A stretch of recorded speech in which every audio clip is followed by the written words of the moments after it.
How's it going? Lovely, how are you? Good. Are you guys related to that woman back there? Yes, she is our mother. She is? My mother.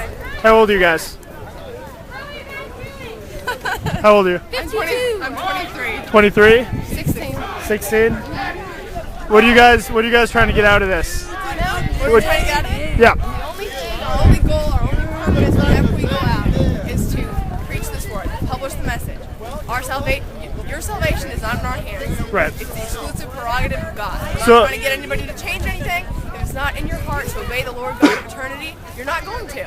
So if you These had- words are just going to harden your hearts. So if you were with someone who hadn't been exposed to the word, how would you sum it up just in a couple sentences? God hates fags. God hates fag enablers. Your duty in this life, if you listen to Solomon, he said, let us hear the conclusion of the whole matter. Fear God and keep his commandments, for this is the whole duty of man. So that's all there is to it? To Listen to the rest of the verse. For God will bring every work unto judgment and every secret thing, whether it be good or whether it be evil.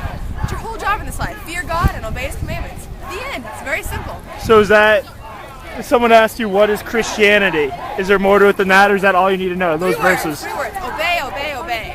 So it's about obedience? It's obedience to God, of course, you're not going to obey unless you have grace and faith, which are gifts of God. Right. And if your sins are forgiven because Jesus Christ died for your sins. What do you think of these folks over here, the counter-protesters? I think that they are just the typical doomed American rebels. They don't want to obey the commandments of God because they want to fulfill their filthy lust. It doesn't go along with the way they think things should be. Right. They've elevated themselves above God, and they worship and serve the creature more than the Creator, who is blessed forever. Do you think they're going to hell? They're going to hell. Is there anything they can do to prevent that from happening? Obey. Obey? Yeah, but if God has not put it in their hearts to obey, they're never going to obey. They're going to go straight to hell. So if they dropped their signs and came over and picked up your signs, would they go to heaven? No, because it's not just one thing. It's just according it says you're supposed to bring every thought into captivity unto the obedience of Christ.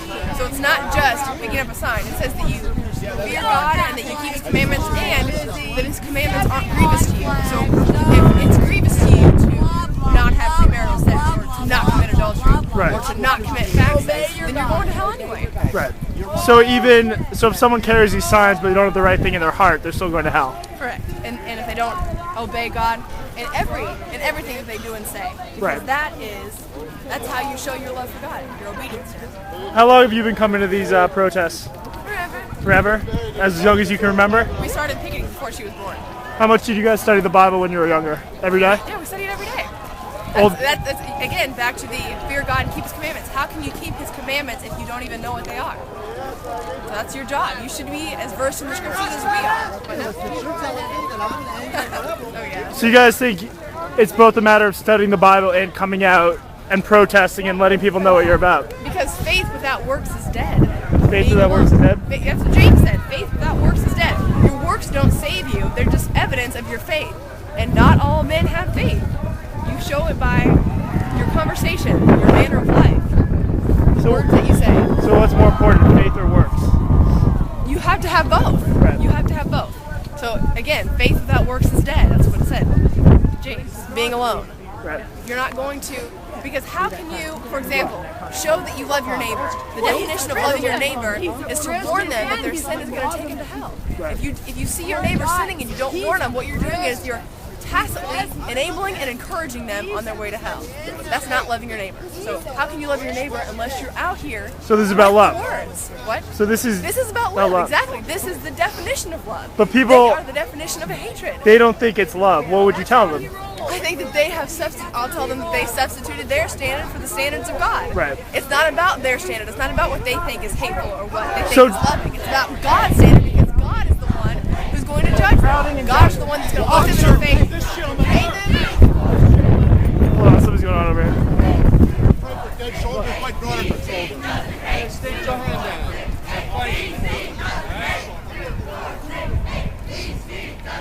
Sorry about that. That's okay. So- One more thing. So do you love these people over here? Yeah, this is how, and we're loving them right now. That's By how you love telling them? By preaching them the truth. You love them Warning because you're telling them what they need to do to go to heaven. Exactly.